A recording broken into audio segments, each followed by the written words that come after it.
Hi, it's Jillian. I'm here for a quick Tandem Mobi update.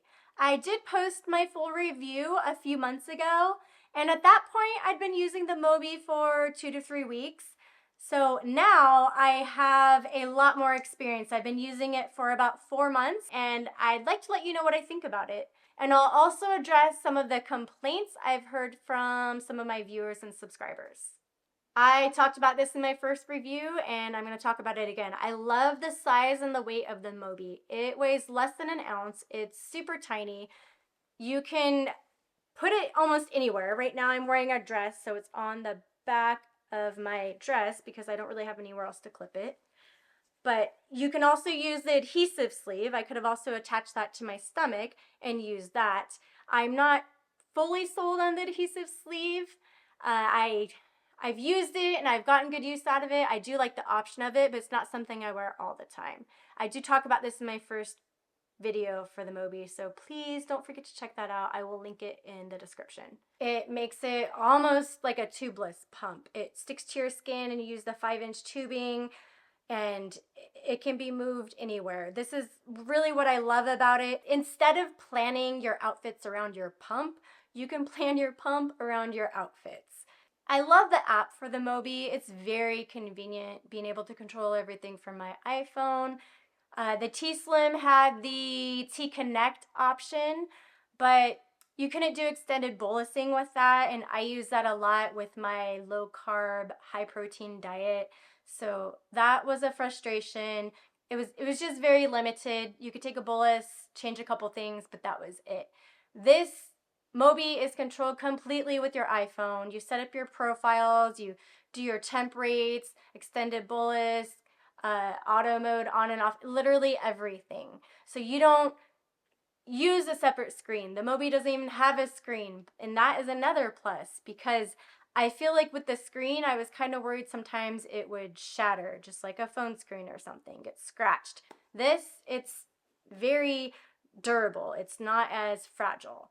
Some of the complaints I've heard from other people and some things that I've seen that I dislike about the Mobi, this is from both sides of it. I've heard this from viewers and I've experienced myself. The connectivity is not the best. I didn't notice it as much with the T-Slim, but the app has a lot of connectivity issues with the Mobi, and that's frustrating. I can see my blood sugars on Dexcom sometimes and not on the app.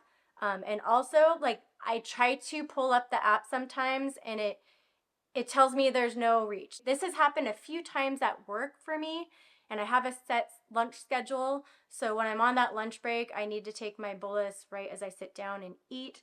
And if I can't get a connection, I have to wait to eat. Yes, I do have backup insulin and I can take an injection, but what I'm used to is using my pump with those extended boluses, so that would be a whole nother adjustment I'd have to go through. It does usually reach some sort of a connection within 5 minutes or so, but it does seem like the connectivity is a lot worse with the Mobi than the T-Slim. I'm not sure why. If you have experience with both of these pumps, please let me know what you think. Was it worse with the T-Slim? Is it better? Like I said, I feel like it is worse with the Mobi. One of my subscribers reached out to me and said that they had issues with there being a lot of bubbles in the cartridge for the Mobi after loading. She did say she tried to get all the bubbles out ahead of time, but she still ran into issues after loading her pump and injecting her site. A bubble would form over the next day or two and it would stay there. She said she'd have to prime her pump every day and waste insulin. So while it's great the Mobi works with your phone and you don't need another device, it's also a downfall because you are so reliant on that phone. A couple weeks ago, I went to the zoo with my family. We went to the Dallas Zoo and we had a blast, but about halfway through our trip, I noticed my phone was running out of juice. And 100% my fault. I guess I didn't charge it enough in the car. I was low, so that started to hit me and I could feel it. It was a sticky low. I think I took too much insulin with lunch and it was just not letting up. I was taking glucose and I was noticing my phone was gonna die, and it did. I did not have access to my blood sugars or my app for the Mobi. So I couldn't even adjust my basal rates. Normally I would set a temp rate if I was that low for that long, even after eating glucose. So I ate some glucose, ate a piece of jerky, I think, to try to keep myself steady. I didn't have my glucose meter like I normally do. 100% my fault again. I don't know what I was thinking being out all day without a glucose meter, but it's just one of those things where a couple things happened at once and I wasn't prepared for it. I have an emergency kit that goes with me, but like I said, I did not pack it properly and put my glucose meter in there. So we were able to make our way to the car shortly after my phone died. We kind of cut our trip short. The kids were tired anyway. Alice needed a nap. And we got in the car and I charged my phone and could get back on the app with the Mobi and figure things out. I did stop my insulin for a little bit and I was fine. I started creeping back up. But that was very scary for me. I did have a lot of anxiety with that low. So I need to be better prepared in the future. I know I always talk about how I plan ahead and I'm prepared, but it was just one of those times where I was not, and it affected me. A lot of people are nervous too because you're so reliant on your phone. What if your phone dies or runs out of juice like mine? What if the battery dies? So if your phone dies, you need to be prepared for that. You need to have a second phone that is compatible with the Tandem Mobi. Or if you have a spouse or someone in the house who uses a phone that's compatible with the Mobi, you could have them download the app and you can get a code so where you can access your pump from their phone. So I just found this out, and that's a great option.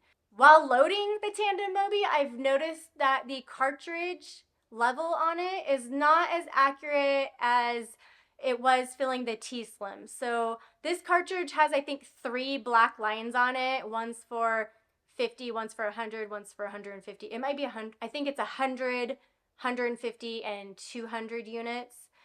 The T-Slim it had a syringe. It wasn't a syringe cartridge hybrid. It was separate. So the syringe had multiple lines on it. Not a big deal, just something I kind of wanted to point out. I've also noticed that the insulin left in the reservoir when you get low on your insulin in your cartridge, it is not accurate. So mine lets me know when I have like 19 or 20 units left. Once it gets down to 4 units, it just says low.